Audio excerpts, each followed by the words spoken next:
This podcast is made possible by you, the supporters of WPLN and WNXP, Nashville Public Radio.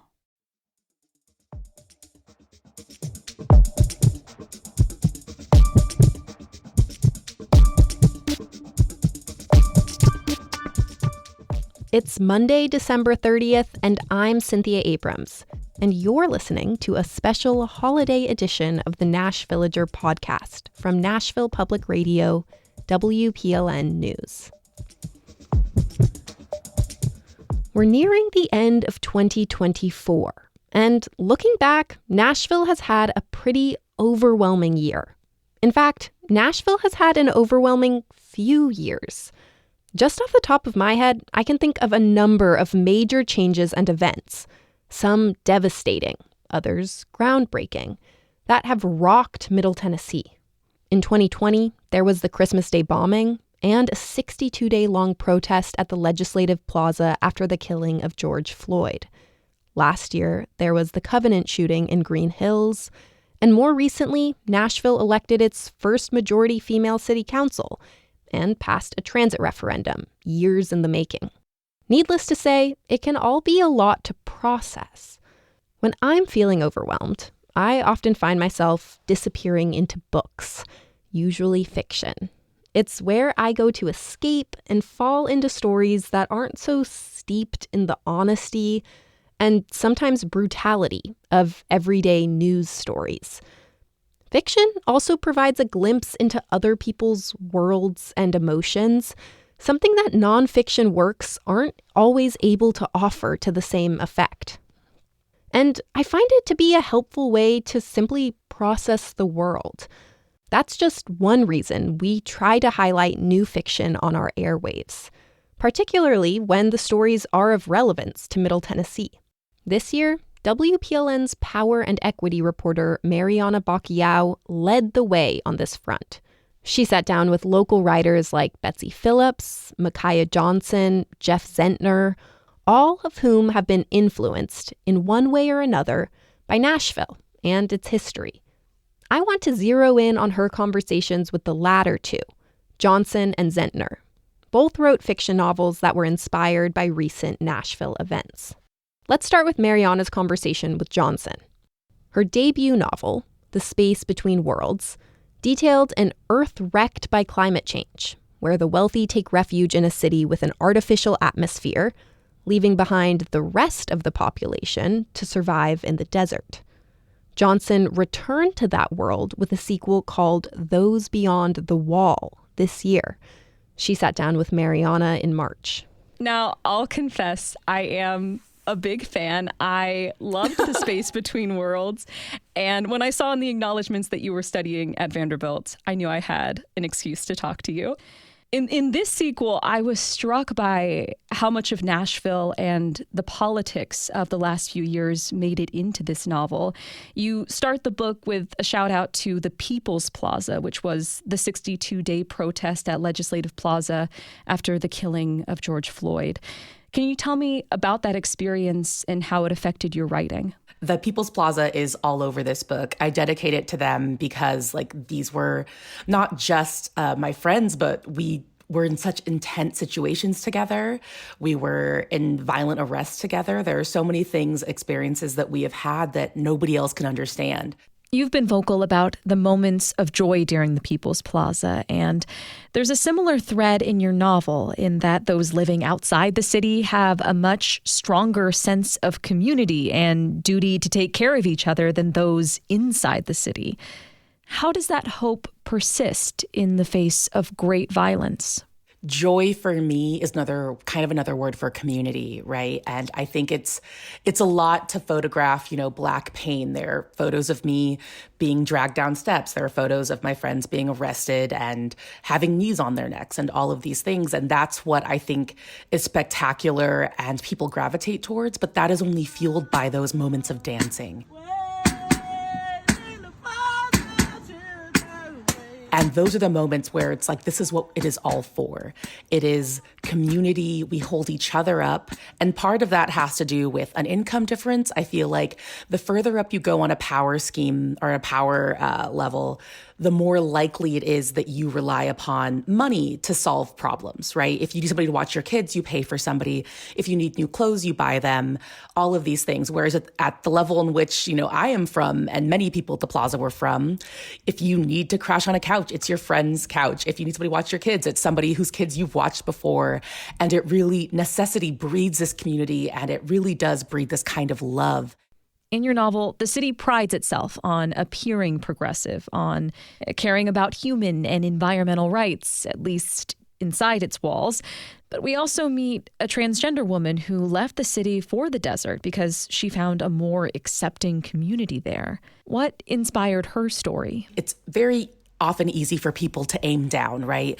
They want to aim at the poor, in which they see hate as very explicit. But so often those are people who are victims of the system as well, right? Their education systems have been defunded. They have had lead in their water. They have also been kind of a victim of the system, even though they are kind of violently upholding it. Whereas for a lot of progressives, it is their comfort that has allowed them to exist in a way that kind of covers over their hate and makes it very polite, but doesn't make them any more welcoming to that which they deem kind of unnatural, right? And so that's why I kind of wanted to situate it there, because these are people with all kinds of power and all kinds of opportunity. And so what you really need is the desire to be open and the desire to change. And that's not always present. We've talked a lot about the larger systems that are at play in your work, but at the end of the day, it's a first-person story, and so much of what we, the audience, see is through the perspective of a protagonist who is angry and jaded, but also a girl who wants to be loved. Why was her story so important to center for you? It was hugely important after The Space Between Worlds, in which I told the story of someone from the outside who wanted to be in the city, navigating that space. It was hugely important for me to then tell the story of somebody who had no desire to be in the city. No one person has a clear vision of any place. And that is true as much with Scales as it was with Kara. But it was important for me to show that multiplicity of viewpoints and those multiple ways of approaching the desert. Even having left it and vowing never to return when I did, I still have so much love for the place where I'm from. And there's still so much uniqueness that I haven't been able to find anywhere else. Mariana did a lot of reading this year. When she spoke with Nashville author Jeff Zentner about his new book, Colton Gentry's Third Act, the conversation naturally turned toward politics. The novel follows a country music star who loses his best friend to a mass shooting and then loses his career to a drunken tirade against guns. Here's Mariana's conversation with Zentner. Hi, Jeff. Hi there. This book is hitting shelves as Nashvillians on both sides of the aisle are calling for gun reform 1 year after the shooting at the Covenant School. What first inspired you to write this book now? I thought it would be interesting to explore the life of somebody who's canceled, right, from public life, and they lose their career, they lose their livelihood, they have to rebuild. I think stories of people having to rebuild are really interesting. But there's a dilemma, which is that most people get canceled for doing terrible things. Country music is one of the few arenas of popular culture where you can get yourself canceled for expressing a viewpoint that many deeply intelligent and empathetic people hold, like the people who have been inspired by the Covenant shooting to seek gun reform. I'm personally friends with one of the Covenant moms. Reading this book, I couldn't help but be reminded of a certain other country music act that faced some severe pushback for their political views. The Chicks were essentially blackballed from the country music industry for criticizing George W. Bush in the early 2000s. Your book takes place in 2015, and we see Colton go through a similar fall from grace. Have you seen the industry change over the years when it comes to artists saying their views? I've seen Nashville undergo tremendous changes. I remember a few years ago, T.J. Osborne of the Brothers Osborne came out as gay. And he seems to be doing great still, which is something that I could not have conceived of even back in 2010. I think country music has changed a lot in many wonderful ways. You see people on country music stages who don't look like pop stars enjoying quite a bit of success. So in some ways, country music is really on the cutting edge. In other ways, I think it has room to grow. The book's title, Colton Gentry's Third Act, sort of refers to the third chance a musician might get for a comeback. Colton doesn't necessarily see the comeback in the music industry. Why was it important for you to go this other route of exploring what it means to start again, not for fame, but for your own personal journey? So in many ways, the book Colton Gentry's Third Act is Jeff Zentner's third act. My first act in the arts was as a musician, as a singer-songwriter. I played with a band. Then, after realizing that music wasn't going to pan out, I switched to writing books for young adults. I worked with young adults at Tennessee Teen Rock Camp. I really fell in love with the way that they love the art that they love, and I wanted to make art for young adults. From there, I realized that I had other stories in me that I couldn't tell in the young adult space. They just couldn't be. You can't market a book about a 38-year-old guy who's on his second marriage and whose life has fallen apart and who's in recovery from alcoholism. Can't really market that to young adults. It's just not that interesting to them. So my third act was writing Colton Gentry's third act. And it's very interesting to me, the idea of reinvention. The stories that I find most inspiring are artists who take lumps and reinvent and don't give up, but find new ways to express themselves, new avenues, new disciplines. All of that I think is so interesting, so fascinating, and it's exactly what I wanted to explore in this book. And you eventually do have to come to a place where you're not doing it for fame or fortune, but because you need to do it.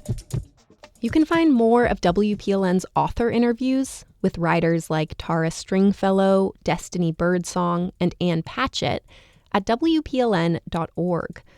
Thanks so much for listening, and happy holidays.